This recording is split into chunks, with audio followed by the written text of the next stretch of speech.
welcome to our second episode of What's in My Mug, and today we are talking about Pudina. Well, not that kind anyways, because we've been calling it the wrong name for a very long time. Pudina is actually part of the mint family, and the Pudina that I'm talking about is known as Cuban Oregano, big leaf thyme, broadleaf thyme, Spanish thyme, and within Trinidad and Tobago and the Caribbean region as a whole. I have my Pudina leaves and I am just going to, they've already been washed, so all I'm going to do is prepare our tea with it. So I am bruising it and crushing it up a little bit so that it wake up the herbs, especially saying that this is a fresh herb and I don't want it too potent, so I'm just using one leaf.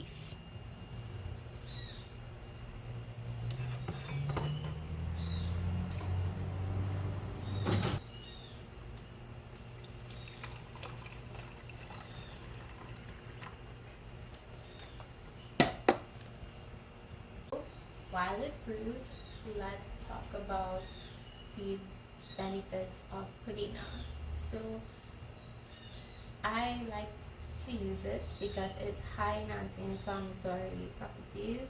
It's very good for respiratory relief simply because it works to clear mucus and inflammation from your lungs.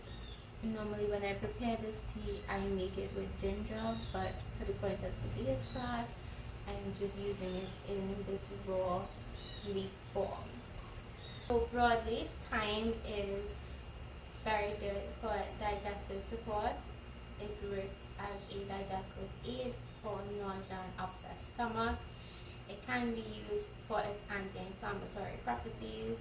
It is a very good antifungal and antibacterial support, especially for the skin, and it can be used to support liver and kidney health. So as with everything, we need to talk about the negative aspects of this herb. So it lowers your blood sugar. So if it is that you're on diabetic medication, you do not want to take it. As with our warning for rosemary, again, this plant should not be taken for pregnant women because it can induce menstruation. So this plant can also reduce your blood pressure. So again, this is something that you do not want to take if you are already on blood pressure medication. It also has a laxative effect, so make sure that when you're consuming it that you are home or somewhere safe.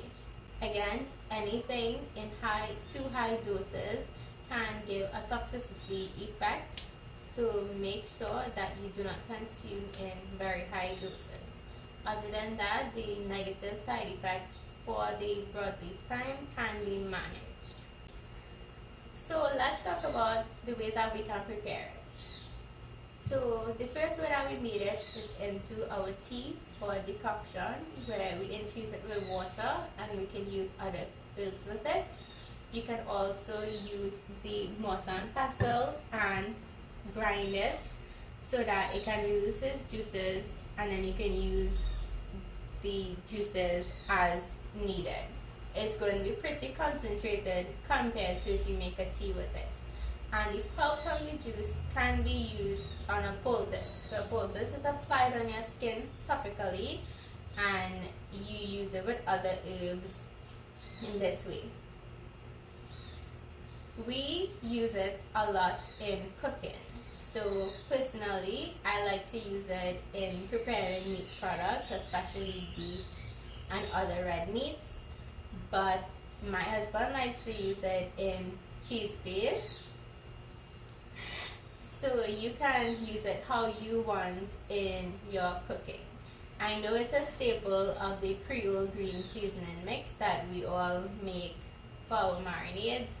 You can also use it for soups and stews or seasoning food of any kind. Like with the rosemary oil, we can dehydrate this and make it into an oil infusion.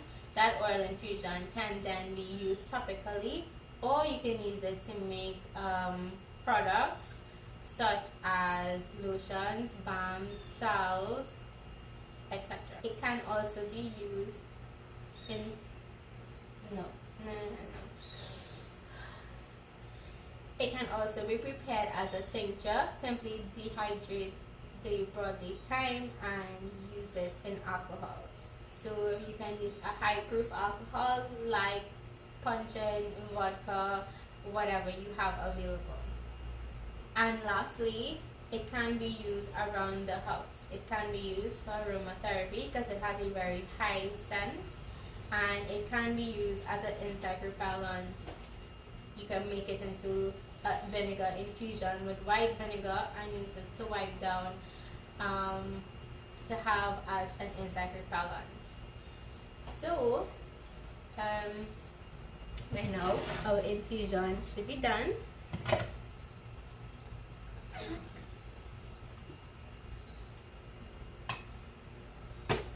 And